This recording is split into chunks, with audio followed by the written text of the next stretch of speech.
പ്രധാനമന്ത്രി നരേന്ദ്രമോദി ഉദ്ഘാടനം ചെയ്ത അബുദാബിയിലെ ഹിന്ദു ക്ഷേത്രം സന്ദർശകർക്കായി തുറന്നു. ആദ്യ ദിനം ആയിരക്കണക്കിന് സന്ദർശകരാണ് ക്ഷേത്രത്തിൽ ദർശനത്തിനായി എത്തിയത്.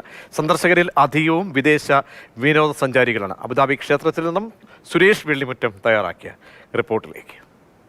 ക്ഷേത്രം പൊതുജനങ്ങൾക്ക് വേണ്ടി തുറന്ന ആദ്യ ദിവസം തന്നെ നല്ല തിരക്കുണ്ട്. ആയിരക്കണക്കിന് ആളുകളാണ് ആദ്യ ദിവസം തന്നെ ക്ഷേത്രത്തിൽ എത്തിയത്. അത് UAE-യിലുള്ള ആളുകളുണ്ട്, അതോടൊപ്പം തന്നെ മറ്റ് രാജ്യങ്ങളിൽ നിന്നും വിസിറ്റേഴ്സായിട്ട് വന്നിട്ടുള്ള ആളുകളുണ്ട്, മുൻകൂട്ടി രജിസ്റ്റർ ചെയ്ത് വന്നിട്ടുള്ള ആളുകളും എല്ലാം തന്നെയുണ്ട്. നല്ല തിരക്ക് അനുഭവപ്പെടുന്നുണ്ട്. ക്ഷേത്രത്തിലേക്ക് വരുന്നവർ ഓർക്കേണ്ടത് രാവിലെ 7:30-ക്കും വൈകുന്നേരം 7:30-ക്കും 2 സമയങ്ങളിൽ ആരതിയുണ്ട്. ആ ആരതിക്ക് ശേഷമാണ് ദർശനത്തിന് വേണ്ടി അനുമതിയുള്ളത്. അതുകൊണ്ട് തന്നെ 8 മണിയോടുകൂടി ക്ഷേത്രത്തിലേക്ക് എത്തുക. ക്ഷേത്രത്തിലുള്ള പാർക്കിംഗ് അടക്കമുള്ള എല്ലാ സൗകര്യങ്ങളുമുണ്ട്. ക്ഷേത്രത്തിലേക്ക് നമ്മൾ പ്രവേശിച്ചു കഴിഞ്ഞാൽ ആദ്യം തന്നെ ഇടതുവശത്ത് നമുക്ക് ശിവപാർവതിമാരെ കാണാം.